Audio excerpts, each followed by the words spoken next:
Club World Cup, Women's Euro and AFCON on SuperSport on DSTV. Football Overload with Club World Cup, Women's Euro and AFCON on SuperSport on DSTV.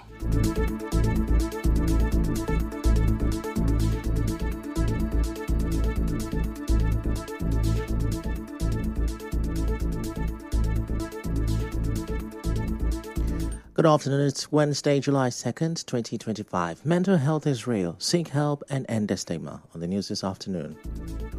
Rivers State records highest death toll in new gang violence report. Miyetti Allah warns herders against grazing on farmlands in Rivers State. Former Senate President David Mark resigns from PDP. ADC faction kicks rejects adoption of party by opposition politicians. On the foreign scene, U.S. President Trump says Israel has agreed to conditions for Gaza ceasefire. I'm Ifin Chukwumoyele with the news. Now, Rivers State recorded the highest death toll in a new national report on gang violence released by geopolitical research firm SBM Intelligence. According to the report, at least 1,686 people were killed in 909 incidents of gang-related violence across Nigeria between January 2020 and March 2025. Rivers State recorded the highest number of deaths with 215, followed by Lagos with 197 and Edo with 192. Confirming their status as long-standing hotspot for cult and gang rivalries. The South-South region alone accounted for over 750 deaths, largely due to recurring cult clashes in Rivers, Delta, and Bayelsa. In Southwest, more than 491 fatalities were reported, mainly in Lagos and Osun State, where confrontations between IA and AA confraternities persist.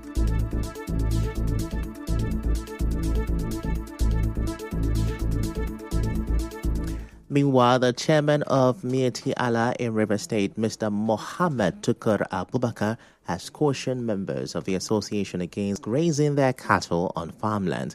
His warning comes amid rising concerns over herders' activities and the destruction of crops in several communities across the state. Speaking in an interview with correspondent Martha Okere, Mr. Tukur Abubakar said, any herder whose cattle stray into a farm should compensate the affected farmer. He also urged both farmers and herders to avoid taking the law into their own hands.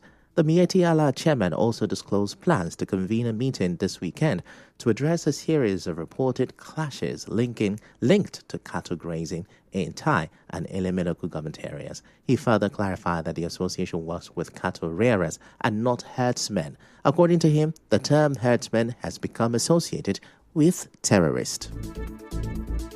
Now, elsewhere, the Jamaatul Nasrul Islam, JNI, led by Sultan of Sokoto Mohammed Saad Abubakar III, has expressed worry over the high rate of abductions, killings, ethnic violence, and resurgence of Boko Haram insurgents in the country. The group, in a statement signed by the Secretary General Professor Khalid Abubakar Aliyu, said the federal government has not been proactive in security matters in Nigeria.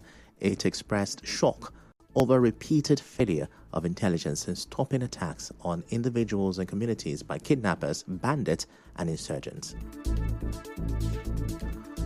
Well, away from that, former Senate President David Mark has officially resigned from the PDP after 27 years. In a letter dated June 27 and addressed to the PDP chairman in his Otubo ward, Benue State, Mark cited persistent internal divisions, leadership crisis, and irreconcilable differences that have reduced the party to a shadow of its former self. He also cited the state of the party, which he helped found in 1998, and announced his departure after nearly 3 decades of loyal membership. He has now been as national chairman of the African Democratic Congress ADC, the platform adopted by the opposition coalition. Also, former Osun State Governor Rauf Aregbesola agreed to serve as interim national secretary. The announcements were made during a meeting in Abuja on Tuesday. In the meantime, a faction of the African Democratic Congress ADC has rejected the adoption of the party by the opposition coalition. In a statement signed by its national publicity secretary, Musa Issa Matara, the faction said the party is not a private coalition platform that should be hijacked by elite individuals Ouattara said the party stakeholders, including state executives, youth and women leaders and ward coordinators, were not consulted before the decision. He warned those coming into the ADC as part of this imposed arrangement to tread carefully, saying the party is not for sale. In another development, the national coordinator of the Obedient Movement Worldwide, Yunusa Tanko, says Labour Party chieftain Peter Obi has submitted his one-term proposal to the coalition for consideration. On Monday, Obi said he is willing to be a one-term president in 2027. He added that any candidate from the South elected president in the next election must be prepared to leave office on May 28, 2031, in line with the unwritten power-sharing agreement and the zoning principle.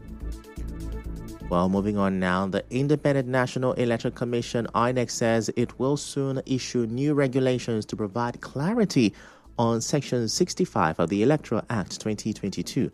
The INEC chairman, Mahmoud, said this amid growing concerns over its interpretation. Speaking on Tuesday during a consultative meeting with resident electoral commissioners, REX, in Abuja, Professor Yakubu said the commission is aware of the multiple meanings being ascribed to the section, which grants INEC the power to review elections results declared under questionable conditions.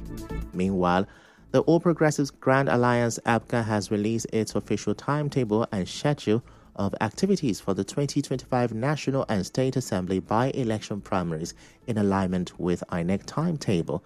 APGA, in a notice signed by the party's National Organizing Secretary, Ifeanyi Mberi, and issued from the National Secretariat in Abuja, said the by-elections will be held across 2 senatorial districts, 5 federal constituencies, and 9 state constituencies on the 16th of August.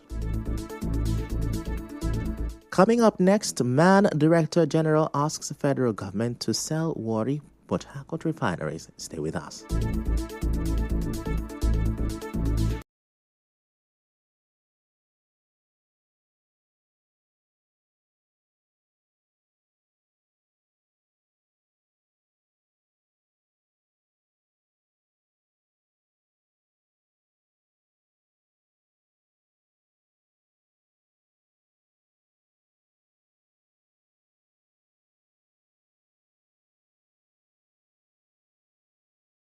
Welcome back, and now the rest of the news. Some stakeholders say they are disappointed at the current National Assembly, saying they have failed to meet the expectations of citizens. Speaking with correspondent Bioduware, Professor of Political Sociology and Governance Studies at the University of Port Harcourt, Steve Wadu, said Nigerians have witnessed low-quality representation for the National Assembly in the last 2 years.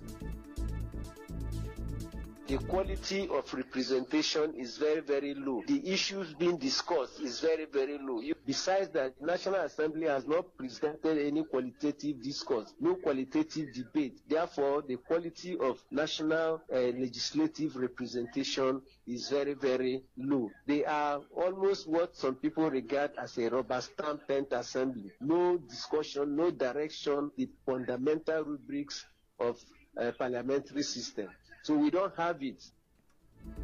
On his part, politician Joe Prince-Will said the current National Assembly members are only doing the bidding of the president.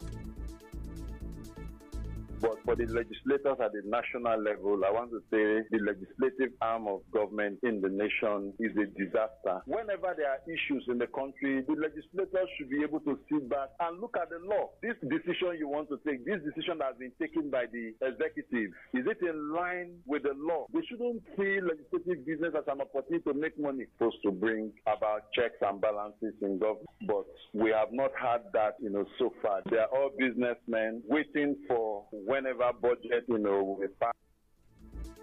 Mr. Prince-Will also accused them of mismanaging their constituency funds. From my own finding, in time past, most of the projects that were being executed by legislators in the name of constituency projects were not executed. They just collect this money. Sometimes what they do after collecting this money is that they hurriedly put together a charade, a show, and they call that constituency project. Whereas they collected this money, to execute physical infrastructure projects, and at the end of the day, these monies are being eaten. And what they give to the people in return is peanuts. Also, the program coordinator of social action, Isaac Botti, said the lawmakers have paid more attention to politics. But what we have seen with the current dispensation, for instance, the 10th Assembly, is what I would describe as ineptitude. They have failed in their fundamental role as watchdog on the executive. What we have seen is that they have consistently support the policies and programs of the executive that are not favoring the people, all because of party loyalism, interest, and all of those things. Mr. Botti, however, charged Nigerians to speak up and demand accountability from the legislators.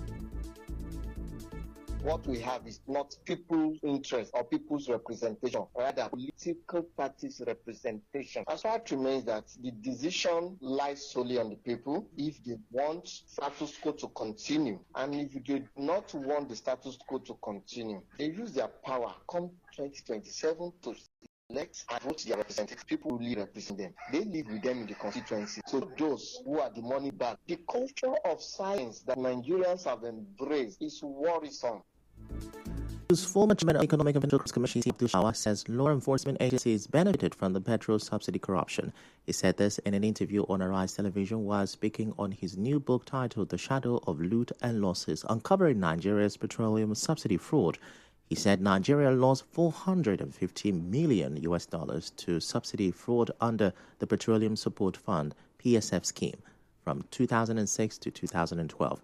He added that some of the indicted oil marketers were prosecuted and jailed, while 80% of the stolen funds have been recovered. Bawa called on Nigeria to challenge negative perceptions by the international community that Nigeria reloots recovered stolen funds. And now in business, the Director General of the Manufacturers Association of Nigeria, Man Shegu Ajayi Kadiri, has urged the federal government to fully privatize the country's state-owned refineries, describing them as a drain on the Nigerian economy. Ajayi Kadiri, speaking on Channels Television, argued that the government should hand over the Port Harcourt, Warri and Kaduna refineries to private sector for efficient management and productivity. Also, the Nigerian National Petroleum Company Limited has announced a major milestone in the Ajaokuta Kaduna Kano AKK gas pipeline project with the successful crossing of the River Niger.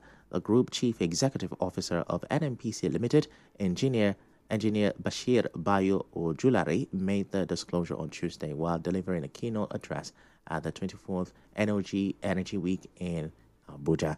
He noted that the development signals strong prospect for project completion by the fourth quarter of 2025. And now in entertainment, singer Innocent Idibia, better known as Tubaba, has issued an apology to his wife, Natasha, and their children following the backlash from a controversial statement he made about male sexuality and monogamy. During a recent appearance on the 234 Mzamzi podcast, the award-winning singer claimed it is nearly impossible for a man to remain sexually involved with only one woman, even if he deeply loves her. In a remorseful post shared via his Instagram page today, Tubaba acknowledged the gravity of his words and the hurt they caused. Also, the Lagos High Court in Ikeja has refused to grant the application by Joseph Aloba, the father of late singer Mohbad, seeking permission to quash the DPP's legal advice, which freed Naira Marley and Sam Larry on allegations of being involved in Mohbad's death. Justice Taiwo Olatoku, in her judgment note, were validly exercised. Justice Olatoku also held that the powers of the Attorney General acting through the DPP could not be questioned, and as such, the reliefs sought by the late Mohbad's father could not be granted. And now in sports, Bayer Leverkusen have signed defender Jarell Quansah from Liverpool in a £35 million deal. Now, the 22-year-old centre-back has joined the German Bundesliga club on a 5-year contract. And now, we'll bring you news from around the world. U.S. President Donald Trump says Israel has agreed to the necessary conditions to finalize a 60-day ceasefire in Gaza. In a post on Truth Social, Trump said that during the proposed ceasefire, the U.S. will work with all parties to end the war, and he did not provide details on what the ceasefire would entail. Israel has not confirmed it agreed to the conditions of a deal. A Hamas official told the BBC the group is ready and serious to reach an agreement if it ends the war.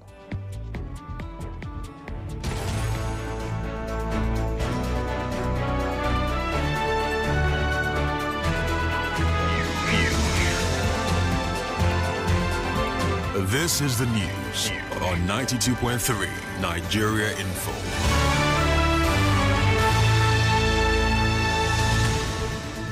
On the news this afternoon, you heard River State recorded the highest death toll in a new gang violence report. Miyetti Allah has warned herders against grazing on farmlands in River State. Former Senate President David Mark has resigned from the PDP.